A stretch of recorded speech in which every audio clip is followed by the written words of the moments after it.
WineLibraryTV. I am your host, Gary Vaynerchuk, and this, my friends, is the Thunder Show, aka the internet's most passionate wine program. And today we sit with a very distinguished guest and three phenomenally interesting dessert wines.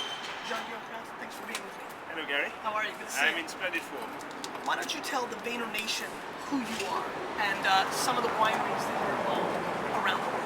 Well, I have the privilege to run two great estates. One is in Bordeaux, it's Cos d'Estornel, which is right at the border between Pauillac and Saint-Estèphe, overlooking Château Lafite. We produce red wines, Cabernet and Merlot, made for long time aging with great complexity. And we also own the Imperial Estate of Hassano in Hungary, in Eastern Europe. Tokaji is 2.5 hours northeast of Budapest, towards the Ukrainian border. Wine has been made there since 1500. So these are some of the greatest sweet wines produced in Europe with the great wines of Sauternes, such as Iquet. So, Jean-Guillaume, most people listening right now are very familiar with Cos. It's one of the great, producers of Bordeaux in the world. This is something people are probably a little less familiar with. How long have you guys been involved with Hetzel? We bought Hetzel a year and a half ago. It's a great property. You have to understand that the great vineyards of Hungary have disappeared since the Second World War in 1945 because of the Soviet regime. And it's only since the Berlin Wall has fallen at the end of the 80s that these great vineyards have been re-established in their own rights. So these vineyards are very historical. They used to be owned by the Habsburg, the emperor of the Austrian-Hungarian Empire. It's very old, very traditional. These wines are sweet, but they are balanced, harmonious, and they are typically a ladies' wine that I don't like to call them dessert wine because you can have them with seafood, as an aperitif, by the swimming pool, easy and fun. So, I think you guys have watched this show long enough to know I'm a very big fan of Chino from the Loire Valley, and one of the things I like to collect are old wine, brochures and catalogs from a long time ago. And in the 30s and 20s, Tokaji often was more expensive than first growth Bordeaux. It's the same case with Sauternes. The great vineyards of Sauternes were more expensive than the red wine. And for example, in Bordeaux, in the 1855 imperial classification made by Napoleon III, there was only one first growth superior that was Iquet. Because in those years, the sweet wines were more expensive than the red.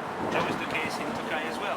These wines were drank by the kings, Louis XIV in Versailles, the Tsar of Russia, and so on. It's a very prestigious historical wine, which we're trying to establish after 50 years of disappearance. So, right up to the World War II, Soviet kind of Eastern Europe takeover, in the 30s and 40s, was Tokaji still at a very high caliber, or had it been dying down even prior to that? It died a little bit from 1917, since the Soviet Revolution. Literally from the Russian Revolution? Absolutely, because these wines were drunk by the aristocrats, which were called the White Russians, the White Russians. White Russia, Belarus. Voilà, which absolutely. is where I'm from. Minsk. Yeah. So the White Russians, which were the aristocrats of Eastern Europe, were drinking these wines, and since 1917 it's been difficult. So literally as soon as the Tsar situation, aristocrats were kind of taken out by the Bolsheviks and the communists, that's when we started seeing a decline in Hungarian consumption. Not in Hungarian consumption, but in production. Because simply there was no more money, there was no old family, aristocratic families owning this estate, wishing to produce these great wines. I see. And so it comes from the producing side, not from the consumer side. I see. And what about from the consumer side in, let's say, a market like Paris? Has demand of Hungarian wines in France, especially Tokaji, always been softer because Sauternes was kind of hometown? Of course. I mean, as you know, there are great sweet wine produced in France, in the Loire Valley, the Quart de Chauve, in the Jura, in Montbazillon, Côte de Lion, and in Sauternes, and in Alsace. So these wines were mainly drunk in Russia, in Poland, in Slovenia, in Slovakia, in the Czech Republic, in Bratislava, in Prague, in Russia. And how about London? That was more the international market. UK, of course, America, Canada, and now in the Far East, because this goes very well with Chinese food, with Indian food, with Sichuan food, with Thai food, with spicy, with seafood. So there's a huge push to that kind of cuisine in the States. Was that kind of the ambition of maybe buying this estate, that you saw that the palate of the consumer worldwide has been going more towards this kind of food, and you felt like there was some upside by being involved in something like this? Frankly speaking, Gary, when we bought that, we haven't bought it with a marketing view. We are wine people and we are passionate. We got the opportunity to board a trophy, which is an extraordinary estate. It's part of the UNESCO patrimoine, and we just bought it, and now we're looking what we're going to do with it. Yeah. So it's coming from passion, it's coming from dedication to high quality, and it's a privilege to own such a great estate. Now we're looking to see what we can do to it. And did you guys do a lot of work to the vineyard since you've owned it the last year and a half? No, fortunately, one of the reasons why it's a great property is that the vineyard has been very well managed since 1992. Really? So there's nothing to change in the varietals, in the cloning, in the vineyards. It's been very well set up. The winemaking is also very good. We are fortunate to, my technical director at Causes Cornell, Dominique Alengo, speaks fluently Hungarian. Oh, jeez. And so he knows Tokaji very well. So we are fine-tuning a few things. But it's already, it's like buying Chateau Yquem. What else can you do? Sure. Everything has been done before. And you feel that Hetzola is of that caliber of Tokaji producers? Well, it's recognized as the number one in Tokaji, as the all imperial estate, and that's the only estate which is on the Mount Tokaji, on the mountains, in the village of Tokaji, so it's very historic. Yes. Well, so what do we have here? Why don't you break down the petunia for the viewers at home? We've obviously got a 3 petunia, a 5, and a 6. Obviously 6 being the top before you get into Azu, Essencia, and things of that level. How do you view the 3, the 5, the 6? When it comes to Tokaji, you have to understand two things. The first one is the vintage, like any fine wine around the world. Of course. The second is the concentration of sugar. It goes from 3 to 6. The Putonios is the wooden basket the guys used to carry on their bags. And how many baskets they will put into the bag will give the density of sugar. And the basket will be filled with botrytis grapes, like in Sauternes called the Assou grapes. Right. The more Assou you have, the more concentration of sugar you have. The more price you will pay as it climbs the ladder, right? Unfortunately for the consumer, yes. Yeah. Unfortunately, yes. So entry level, at some level, when you get to quality Tokaji, starts at the 3 petunia. Three. And then it's a question of balance. Ladies might prefer a 3 or 5, gentlemen might prefer 6. We have some tough ladies watching, so they may prefer the 6 Yeah, as well, well. okay, well, they have good taste then. But ladies with foie gras might prefer the 3, otherwise it's too heavy. Yep. Ladies with oyster might prefer the 6, because oysters goes extraordinarily well, because you have the saltiness, the freshness of the oysters, with the fatness of the Hetzola of the Tokaji. You can also have grilled fish, you can have lobster, you can have fresh fruit as well, with the 5, which is extremely well balanced. That's for every taste. We're about to go and taste these, but I would be remiss not to mention really quickly, just a little sneak preview. I'm hearing very big rumors that the 2010 Bordeaux vintage is very, very exciting. Do you have anything to say about the 10 vintage yet? It's a bit early to make a final judgment. We haven't finished the maceration. The reason why I'm flying back to Bordeaux tonight is to look on Monday at the Prats and see when we are going to clear the juice and start the Malcounais filtration. So I would certainly not claim it's the vintage of the millennium. As you know, in Bordeaux, we produce the vintage of the century every year. And it happens that once every 5 years we have the vintage of the millennium. Could possibly be. Fair But it's enough. a bit early to say, Gary. Fair enough. And you're excited about the 09s then, right? Yeah, so 09 is extraordinary because it's a very baroque wine. Especially at Causes Cornell, we have produced a round, profound, exotic wines, which is very similar to probably Cheval Blanc 47 or Mouton 45, which were very rich wine That's produced a big from low statement. yield. Yes, but I make that statement on purpose because we have produced a wine which is very rich, very powerful, from low yield, extensively ripe grapes in the line of these 2 great wines. What you guys have done over the last decade is just Thank you. Anyway, Okay. so this is the 2003, zoom in here a little bit, Mott or Toronto, 03, 3 petunia, and 2003 was what kind of vintage?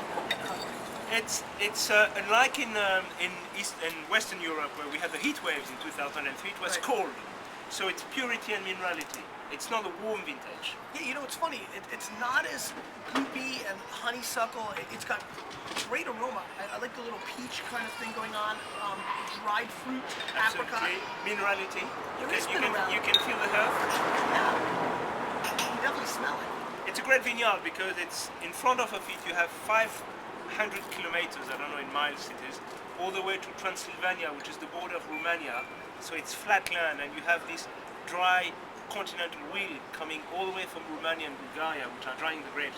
That produces extraordinary wines. It's very pretty, really clean. And what's the suggested retail of this? Do you know?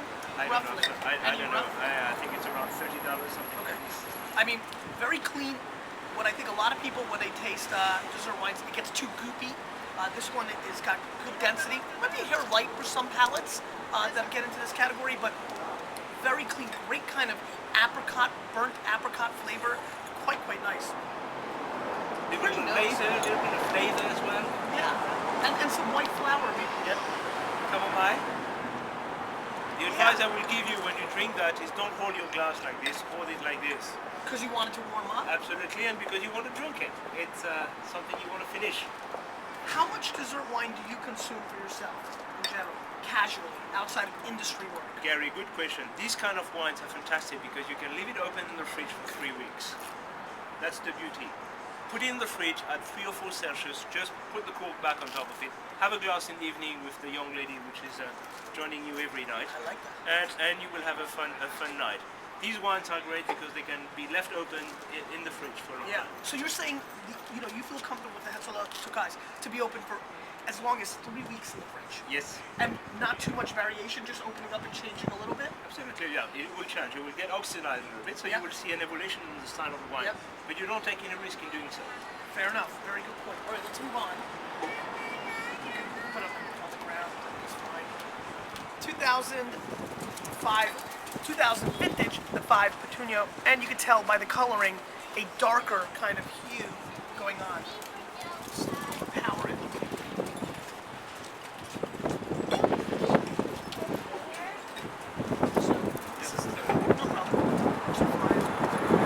So this is more pineapple. A lot more pineapple coming through. Apricot. Very heavy on the pineapple, and about the same amount of apricot as last. It's more oxidized.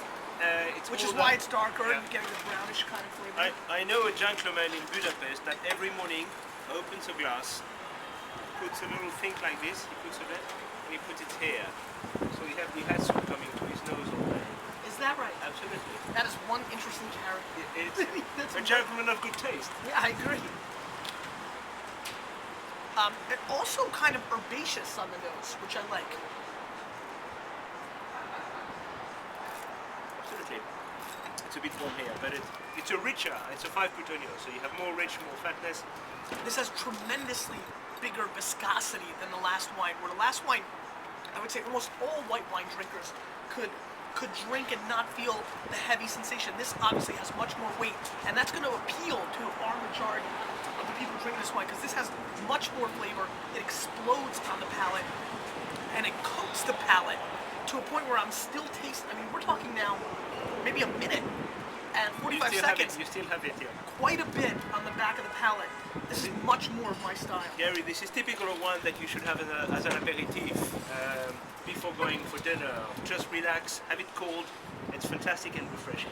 Yeah, I mean, and not too many before you go to dinner, especially if you're driving. But you know, I mean, you know, clearly also a wine, and I think you brought up the most interesting point of the whole show, which is that, and this is something I've been debating. I had a late harvest Riesling a few years ago with a steak, and it was a very awkward reason why I had it, and nothing too crazy. And I remember being quite surprised that it wasn't an outrageously terrible combination. As in fact, it was good, and I've had this kind of tradition with some friends where I've had steak with late harvest Riesling parties. I think dessert wine is being grossly underestimated as something that can pair with a lot more things than just dessert. I, for one, think... That's why I don't like to call them dessert wine. I prefer to call them sweet wines. And I think that's an important thing that you may want to start pushing through. And as I said, I mean, try these with oysters, it's fantastic. With grilled seafood, with fresh fruit, with cheese, blue cheese, it's extraordinary. With Roaring 40s is an amazing blue cheese that goes great with this stuff. Well, I think cheese is the real place for this, for sweet wines. Great wine, great complexity, butterscotch on the finish, just beautiful, like a 93-point type dessert wine, and that's like $50. Yeah, something like this. Yeah. And we still have it in the glass. Well, that's quite a bit. As a matter of fact, let's do this. Let's rinse them as we get to the last wine. So, what is been the challenge? A lot of people who watch are in the industry. What has been the challenge? I have to assume there's been some challenges selling this in the marketplace. There's a lot of lack of education in the let's call U.S. market about Hungarian. Around the world, first you need to explain where is Hungary. Second, you have to explain where is Tokaji, and third, you need to explain what is Asu and Plutonios. Sure. So my message to you is that it's Eastern Europe, it's tradition, and it's sweet wines made of historical estates. And don't try to make it too complicated. Just enjoy it, drink it, and don't have it with dessert. Have it as an aperitif. With seafood, with fruit, make it simple. And leave it in the fridge. And this is the 2001 6 Petunia, and this is 100% ferment. Absolutely. Yep. And we didn't talk about ferment, so what about that? Well, you have mainly three varietals of grapes in Tokaji with very strange names. The number one is the Formint, the other one is the Archevelu, and the third one is the Chamorenzi. Don't even mention these grapes and try to forget them. Except ferment. Ferment's easy kind of to remember. Ferment is very classical and traditional. So there's a little fun fact. You want to nerd it up in front of the ladies. Ferment is the Chardonnay of the central coast of California. Absolutely. Now this is even bigger than Alaska. This almost has, again, back to the chamomile tea-like characteristics. Not as apricot-y and pineapple as the 5. Yes. Even though you've climbed a ladder, so it doesn't necessarily mean that you're going to get more aromatics. It smells quite complex. But the vintage is different. 2000 is a warmer vintage, more intense wine. 2001 is more fresher, more precise. It's a different style, different I love the expression. acidity here. But it's very The acidity refreshing. is very good here. That's the beauty of these wines. Yeah. And this is a very important point. This may be the best of the bunch. I think when people drink dessert wines, it gets a little too gloopy and too sugary and too heavy, and you have a half a glass and you want to go to sleep. This wine brings, of the three, enormous amounts of acidity on the back end, which makes it much more of a complete wine for my palate. I agree. And so now with this venture, have you started? Do you feel like a battle between Sauterne and Tokaji? Do you feel? I was curious to think about, like, I was thinking about you, and I knew we were doing the show. Gary, don't expect a borderly to tell you there is a battle between Sauterne and Tokaji. I will be shot when I go back to the morning. Yeah. So no. I want you to live. Sauterne are great wines. These wines are different. These wines have slightly more minerality. They are lighter in style than the Great Sauterne. They age very well, but we don't know that because, as I said, we've lost the last 50, 60 years. So we don't have that much track record on very old Tokaji. Right. So the consumption of these wines is more towards young vintages and enjoy them for what they are. But don't you believe, based on history going way back, that Great Tokaji has enormous age? Of course, I mean, it's been proved. Yeah. It's been proved. Not to mention the Essentia, Right. which age forever. For literally. As a wrap up, is there any final thoughts that you'd like the American public to understand about Petsola and Tokaji in general? I would like you to understand that these wines is part of the European patrimoine. It's very old, it's 1500. It's a testimony to history, to privilege to drink these wines. They have disappeared from planet Earth since the Second World War. It's been re-established after the fall of the Berlin Wall. These wines are great, and you should drink them for what they are: simplicity, freshness, balance, harmony, and elegance. Jean-Guillaume, I'm doing a new thing when I have guests, a couple random questions, maybe out of left field. So I'm going to ask you a couple. Number one, what is your favorite California wine that you've had in the last 5 years? Harlan Estates. Harlan Estates. Probably the 2003. You love it. Yes. I love the richness of the Cabernet, the perfection of the balance, the true expression of that earthy terroir. I love these wines. If you had to make wine in a place that is not a very known place today, just out of gut feel, where would you like to look in the world to maybe, create a new estate? In Georgia, in the outskirts of Tbilisi, in Georgia, because In the former Soviet Republic. absolutely. Not Georgia down south. No. Yeah. Just next door to Moldavia, because it's very historical. Wines was made 2,000 years ago. Sure. And probably, if I could, in Persia and Iran, in the town of Sira, which Really? is the birth of any wine produced Syrian. between the Tigris and the Euphrates, in Mesopotamia. What is your biggest passion outside of wine? My family. Your family. I have 5 kids and a fantastic wife, and being with them is the most challenging thing. That's fantastic. What about sports? Do you like sports? Well, I play a game which is a very old game, which is called Jeu de Paume. Jeu de Paume. In French. And what is that? In America, it's called court tennis. It's played on the East Coast. In England, it's called real tennis, and that's the original game of tennis, squash, whatever, any rackets game that was played in the 12th century in France. And since no one plays in France, I'm fortunate to be the French champion. You were the French champion? Yeah, I was for some time. Now I'm getting old and fat, but since no one plays, it's quite easy to beat another one. And I know your favorite restaurant is Le Bernardin in New York. What is your favorite restaurant outside of New York in the United States? In the US? Yes. If anything had to pop in your mind. Probably the French Laundry. In Napa? In Napa, yes. He's Yeah. Because the seating, the ambiance, the quality of the food, the service, the sites itself, the valley itself. Yeah. I'm a great Napa enthusiast, so probably the French Laundry. And I assume you spend time on the internet? A little bit. What Not is- as much as you do. Well, no, nobody does. What is one of your favorite websites that you visit every day? It doesn't have to be a wine, anything. Probably a news channel, a French news channel, because like you, I'm running all the time. Yeah. So when I'm in a taxi or an airport, I just go on the leséchos.fr and I just don't know what's going on. Something like this. So now finally, thank you.